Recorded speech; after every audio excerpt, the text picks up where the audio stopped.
Hello friends, welcome to लक्ष्य law academy. आज हम देखने वाले हैं छत्तीसगढ़ रेंट कंट्रोल एक्ट 2011 का नेक्स्ट हमारी सेक्शन। प्रीवियस लेक्चर्स में हमने सेक्शन 8 और 9 कंप्लीट कर ली थी और आज हम देखने वाले हैं सेक्शन 10 जो इम्पोर्टेंट है एग्जाम पॉइंट ऑफ व्यू से और प्रिलिमिनरी का क्वेश्चन जो है आपका यहाँ पर से बनता है। सेक्शन 10 जो है वो आपकी बात करती है प्रोसीजर की, जो कि फॉलो की जाएगी रेंट कंट्रोलर्स के द्वारा और रेंट कंट्रोल ट्रिब्यूनल के द्वारा। तो दोनों रेंट कंट्रोलर और रेंट कंट्रोल ट्रिब्यूनल कौन से प्रोसीजर को फॉलो करेंगे वो बात करती है सेक्शन 10। तो यदि आप लोग पहली बार चैनल पर आए हैं तो चैनल को सब्सक्राइब करना ना भूलें। ऑल स्टेट जुडिशरी एग्जाम्स से रिलेटेड जो सब्जेक्ट्स होते हैं, वहाँ के जो लोकल लॉज होते हैं, जो भी अलग से सब्जेक्ट्स होते हैं वो हमारे यहाँ पर कंप्लीट कराए जाते हैं। एडीपीओ, एमपी एडीपीओ और एडीपीओ में जो भी माइनर एक्ट्स होंगे वो भी चैनल पर डलते रहते हैं। आप लोग प्लेलिस्ट चेक कीजिए। प्लेलिस्ट में आपको POCSO act, domestic violence act और भी अदर एक्ट्स जो कि एडीपीओ और एपीओ एग्जाम्स में आते हैं वो आपको उनकी पूरी क्लासेस मिल जाएंगी। कुछ रिकॉर्डेड क्लासेस हैं जो पेड क्लासेस होती थी वो, और कुछ डायरेक्ट लेक्चर्स हैं फ्री क्लासेस की। तो आप लोग प्लेलिस्ट में जाकर चेक कीजिए। और छत्तीसगढ़ जुडिशरी की जो भी एस्पिरेंट्स अभी तैयारी कर रहे हैं इस साल 2024-25 का एग्जाम देने के लिए, तो वो चैनल को जरूर सब्सक्राइब करें, क्योंकि अभी हम छत्तीसगढ़ जुडिशरी के लिए छत्तीसगढ़ रेंट कंट्रोल एक्ट पढ़ रहे हैं। तो चलिए बिना टाइम वेस्ट किए हुए स्टार्ट करते हैं हम अपना आज का लेक्चर। आज का लेक्चर जो कि रिलेटेड है सेक्शन 10 से, ठीक है। सेक्शन 10 जो है वो हम आज देखने वाले हैं। तो देखिए, बेयर एक्ट से हम फटाफट से प्रोविजन को रीड करेंगे और उसका जो की पॉइंट है वो निकालेंगे। तो आप लोग सभी लोग मेरे साथ आ जाइए लिसनिंग एंड लर्निंग मोड पर, अपना अपना बेयर एक्ट उठा लीजिए और पढ़िए मेरे साथ। देखिए सेक्शन 10 बात करिए, procedure to be followed by rent controllers and rent control tribunal. भाड़ा नियंत्रक तथा भाड़ा नियंत्रण अधिकरण द्वारा अपनाई जाने वाली प्रक्रिया। कौन सी प्रक्रिया जो है ये अपनाएंगे, इससे डायरेक्ट क्वेश्चन आपको पूछा जाता है। तो देखिए पढ़िए अंदर, the rent control tribunal, the rent controller and the rent control tribunal shall not be bound by the procedure laid down by the CPC 1908। Civil प्रक्रिया संहिता के विधि से जो नियम बताए गए हैं उनसे ये बिल्कुल बाउंड नहीं है। भाड़ा नियंत्रक तथा भाड़ा नियंत्रण अधिकरण सिविल प्रक्रिया संहिता 1908 में नियत प्रक्रिया से बाध्य नहीं होंगे। बट क्या बताया गया है, but shall be guided by the principal of natural justice and subject to other provisions of this act or the rules made thereunder shall have power to regulate their own procedure। तो important point क्या है कि जो rent controllers हैं RC और rent control tribunal, ठीक है, short form में चल रहे हैं rent controller RC and rent control tribunal. RCT जो है, क्या कहा गया है कि ये सीपीसी के नियमों द्वारा बाउंड नहीं होंगे कि सीपीसी में जो प्रक्रिया बताई गई है वो फॉलो करें। ये नेचुरल जस्टिस के प्रिंसिपल्स के अकॉर्डिंग चलेंगे और ये अपनी खुद की जो है नियम बना सकते हैं, देयर ओन प्रोसीजर। तो ये आपसे डायरेक्ट प्रिलिमिनरी में क्वेश्चन पूछा जाता है। आपको डायरेक्ट की लैंग्वेज आएगी, क्या आएगी कि भाड़ा नियंत्रक तथा भाड़ा नियंत्रण अधिकरण सिविल प्रक्रिया संहिता 1908 में नियत प्रक्रिया से बाध्य नहीं होते हैं, किंतु नैसर्गिक न्याय के सिद्धांतों का पालन करते हुए तथा इस अधिनियम के अंतर्गत बनाए गए नियमों के अन्य प्रावधानों के अधीन आपको 4 ऑप्शन दे दिए जाएंगे और उसमें आपका ऑप्शन होगा स्वयं की प्रक्रिया विनियमित करने की शक्ति होगी। तो यहाँ पर क्या होता है कि इनको स्वयं की प्रक्रिया विनियमित करने की शक्ति होती है। तो आरसी और आरसीटी कौन सा प्रोसीजर फॉलो करते हैं, जो वो प्रोसीजर जो ये स्वयं अपना बनाते हैं, they shall make their own procedure, ठीक। लेकिन वो प्रोसीजर कैसा होगा, प्रिंसिपल ऑफ नेचुरल जस्टिस के अकॉर्डिंग होगा, ठीक, यह ध्यान रखिएगा। And shall not be bound by code of civil procedure. तो फिर इसमें आगे आप देखेंगे अब क्या बात आ रही है, ये तो हो गया प्रोसीजर की बात हो गई है, अब बात आ रही है इनके फंक्शंस की। तो आगे पढ़ेंगे आप, and for the purpose of discharging their functions under this act they shall have the same powers. जब इनकी फंक्शन की बात आएगी कि आरसी और आरसीटी को अपने जो फंक्शंस करने हैं, जो उनको काम दिए गए हैं, सौंपे गए जो उनके फंक्शंस है वो फंक्शंस करने हैं। आरसीटी जो है उसको अपील सुनना है, आरसी जो है उनके पास मैटर्स आएंगे तो उसकी सारी प्रक्रिया करनी है, जो भी फंक्शंस करना है, तो वो उनके पास फंक्शन करने के लिए कैसे पावर होंगे, same power as are based in a civil code under the CPC 1908 while trying any suit और an appeal in respect of following matters. नीचे आपको एक लिस्ट दी गई है, उन मैटर्स से रिलेटेड ट्राई करने में, अपील सुनने में जो आरसी और आरसीटी है इनको कैसा पावर होगा, इनको सेम पावर होगा as civil code, same power as civil code. ठीक, तो ध्यान रखिएगा कि दोनों अधिकारियों को, आरसी को और इस ट्रिब्यूनल को कैसा होगा, ग्रैंड कंट्रोल ट्रिब्यूनल को क्या होगा, सिविल कोर्ट के बराबर पावर होगा। किन मैटर्स के लिए, अब देखिए आप मैटर्स देखिए नीचे, पहला है matters summoning and enforcing the attendance of any person and examining him on oath. क्या कहा गया, किसी भी व्यक्ति को समन करना तथा उपस्थिति प्रवर्तित कराना तथा शपथ दिलाकर उसका परीक्षण करना। तो ये समनिंग और अटेंडेंस की बात की गई है। तो आप लोग मुझे कमेंट बॉक्स में बताइए कि सीपीसी के कौन से ऑर्डर और कौन से रूल में ये हम पढ़ते हैं। जिन्होंने सीपीसी मुझसे पढ़ी है पेड क्लास में पूरी सीपीसी बहुत अच्छे से, वो जरूर कमेंट करके बताइएगा अगर अभी भी वो मेरे चैनल से जुड़े हैं, क्योंकि हमने पढ़ा है 3 साल पहले और अब ये वीडियो बन रहा है 3 साल के गैप के बाद। तो मुझे अभी नहीं पता जिन बच्चों ने मुझसे सीपीसी पढ़ी है उनका सिलेक्शन हो गया, उनकी शादियां हो गई, या वो कहाँ पर है अभी।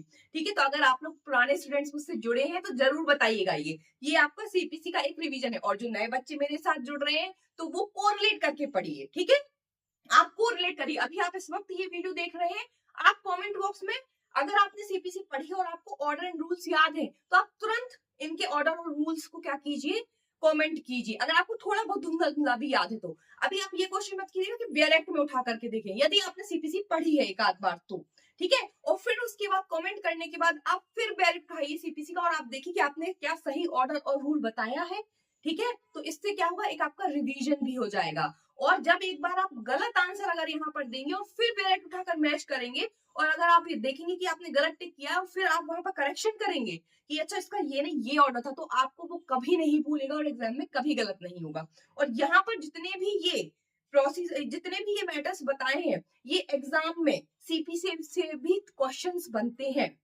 आप हमेशा ध्यान रखिएगा, सीपीसी में भी आपको जो ऑर्डर और रूल के क्वेश्चन आते हैं कि ये चीज किस ऑर्डर रूल में दी है, तो ये वही ऑर्डर और रूल्स होते हैं जो अदर लॉज में कनेक्टेड होते हैं। फॉर एग्जांपल यहाँ जैसे हम रेंट कंट्रोल एक्ट पढ़ रहे हैं और यहाँ पर ये जितने भी मैटर्स बताए हैं ये सारे सीपीसी के ऑर्डर और रूल के बताए गए हैं। तो यही मैटर्स उठा करके आपसे सीपीसी के अंदर डालकर पूछ ली जाती है, क्योंकि ये बहुत कॉमन है। ये हर एक्ट में जितने भी सिविल लॉज हम पढ़ेंगे उनमें यही सब काम आता है और ये इंपॉर्टेंट ऑर्डर एंड रूल्स होते हैं। तो आप बताइए। ठीक, तो पहला आप बताइए, summoning and enforcing the attendance of any person and examining him by oath कहाँ है। Requiring the discovery and production of documents, दस्तावेजों की खोज तथा प्रस्तुति की अपेक्षा करना। रिव्यूइंग इट्स डिसीजन, अपने निर्णय का पुनरीक्षण करना। ये भी आप बताइए पुनरीक्षण सीपीसी में कौन सी सेक्शन में पढ़ते हैं। ठीक है, तो रिव्यू है ना, रिव्यू का पावर। फिर उसके बाद ऑर्डर भी इससे कौन सा रिलेटेड है। Issuing commission for the examination of witness और डॉक्यूमेंट, मोस्ट इंपॉर्टेंट, यहाँ से सीपीसी में क्वेश्चन बनता ही है। ठीक है, कि गवाहों तथा दस्तावेजों के परीक्षण हेतु कमीशन जारी करना, कौन सी सेक्शन में बताया गया है कमीशन जारी करना और इससे रिलेटेड ऑर्डर कौन सा है। डिसमिसिंग पार्टीशन फॉर डिफॉल्ट और डिसाइडिंग इट एक्स पार्टे, व्यतिक्रम या एक पक्षी कार्यवाही हेतु याचिका खारिज करना कहाँ बताया गया है। Set aside any order of dismissal और एनी पेटिशन फॉर डिफॉल्ट और any order passed by it ex parte, व्यतिक्रम के लिए किसी याचिका को खारिज करने के किसी आदेश या इसके द्वारा एक पक्षीय पारित किसी आदेश को अपास्त करना। ठीक है, यहाँ पर आपको क्या बताना है कि सेटिसाइड कर दिया है, तो ये कहाँ पर बताया गया है। Bringing legal representative on records, ठीक है ना, वैदिक प्रतिनिधियों को अभिलेख पर लाना। Any other matter as prescribed, और अन्य मामले अन्य विषय जैसा कि भेद किया जाए। तो ये मैटर्स जो हैं, इन मैटर्स से रिलेटेड जो फंक्शंस करना है वो आरसी और आरसीटी को कैसे करना है, सेम एज सिविल कोड। जैसा कि सिविल कोड को पावर होता है ये सब करने का, ये सारे फंक्शंस करने में इनको भी सेम पावर है। मतलब यहाँ पर सीपीसी की प्रोसीजर अप्लाई हो रही है। ठीक है, यहाँ पर सीपीसी का प्रोसीजर अप्लाई हो रहा है और ये अपना ओन प्रोसीजर भी क्या कर सकते हैं, कर सकते हैं। पावर है सिविल कोड की तरह, लेकिन प्रोसीजर ये अपना चला सकते हैं। ये याद रखना है, यहाँ पर इनको जो पावर मिली है वो सिविल कोड की मिली है, ये एज सिविल कोड है और प्रोसीजर ये अपना भी फॉलो कर सकते हैं, जो कि नेचुरल प्रिंसिपल ठीक है, प्रिंसिपल ऑफ नेचुरल जस्टिस के अकॉर्डिंग होना चाहिए। अब आगे इसमें सबसेक्शन 2 है, ये भी मोस्ट इंपॉर्टेंट, इसकी subsection 2, rent control tribunal shall not grant any adjournment without written application and recording the reasons thereof in writing. भाड़ा नियंत्रण अधिकरण जो है वो लिखित में आवेदन और उसके कारणों को अभिलिखित किए बिना कोई भी स्थगन नहीं करेगा। तो जो एडजर्नमेंट की बात आ रही है ये हो गई आपकी सबसेक्शन 1। सबसेक्शन 2 बात कर रही है किसकी? एडजर्नमेंट की। ठीक है, सबसेक्शन 2 किसकी बात कर रही है भाई? सबसेक्शन 2 बात कर रही है स्थगन की, एडजर्नमेंट की।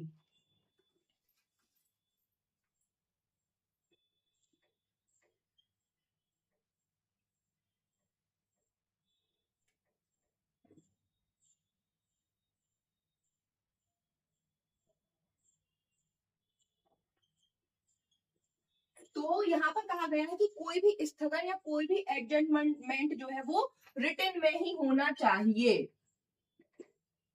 Written only.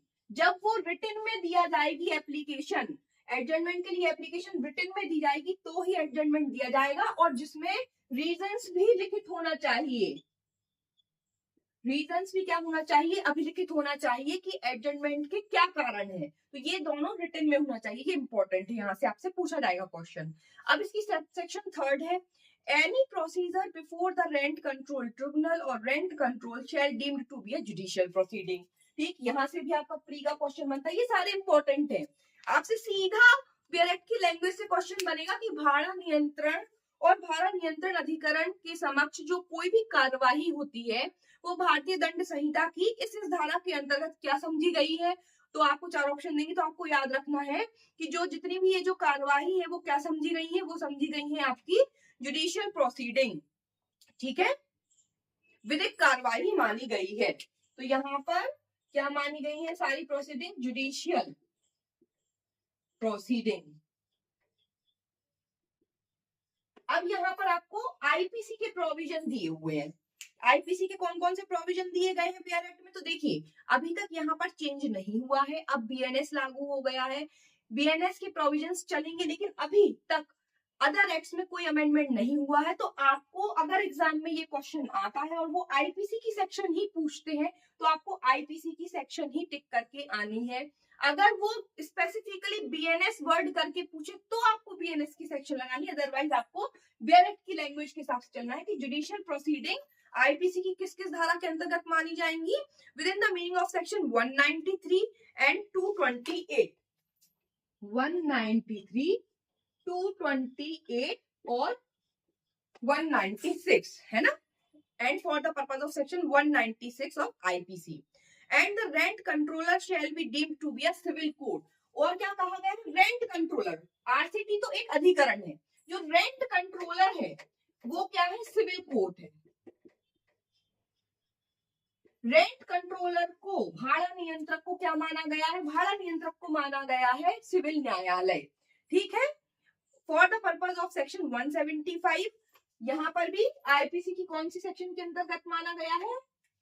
आईपीसी की सेक्शन 195, 195 और चैप्टर 26, 195 और चैप्टर 26। ठीक है, ये याद रखिएगा आप कि भाड़ा नियंत्रक को भाड़ा नियंत्रक को दंड प्रक्रिया संहिता, सीआरपीसी की सेक्शन की बात हो रही है, दंड प्रक्रिया संहिता 1973 की धारा 195 और अध्याय 26 के अंतर्गत सिविल कोर्ट माना गया। तो ये सीआरपीसी, ठीक, याद रखिएगा सीआरपीसी।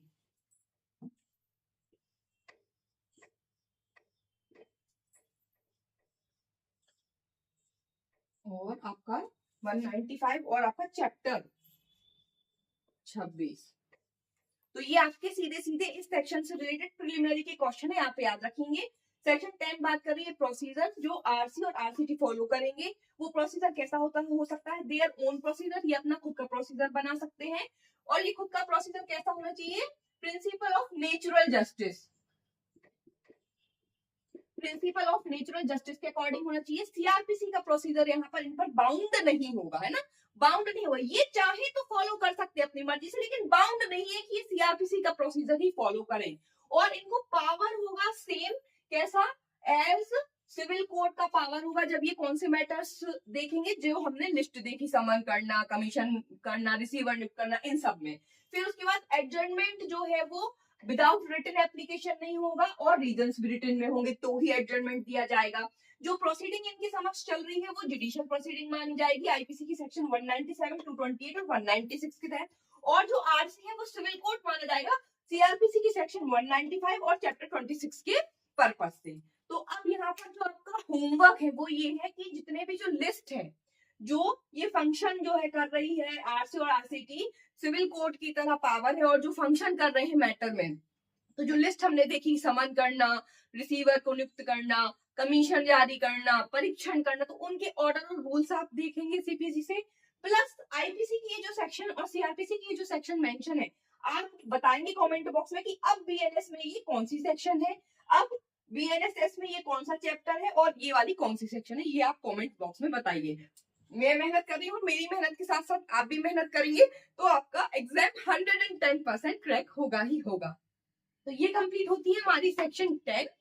आज के लिए इतनी ही, क्योंकि ये थोड़ी सी बड़ी थी सेक्शन।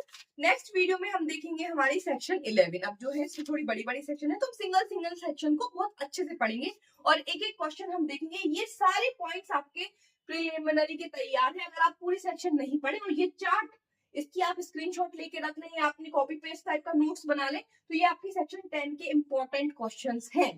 ठीक है, अगर छत्तीसगढ़ में तो आपका मेंस होता नहीं, अगर आप अदर स्टेट में, मतलब ये तो छत्तीसगढ़ में ही आता है, इसी तरीके से आप अदर स्टेट की भी तैयारी कर सकते हैं, इस तरीके से नोट्स प्रिपेयर कर सकते हैं।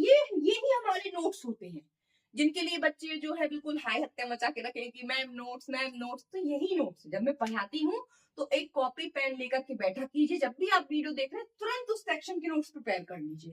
ठीक है, तो चलिए मिलते हैं नेक्स्ट वीडियो में। इस वीडियो को ज्यादा से ज्यादा शेयर करें उन एस्पिरेंट्स के साथ जो छत्तीसगढ़ की तैयारी कर रहे हैं। मिलते हैं नेक्स्ट वीडियो में।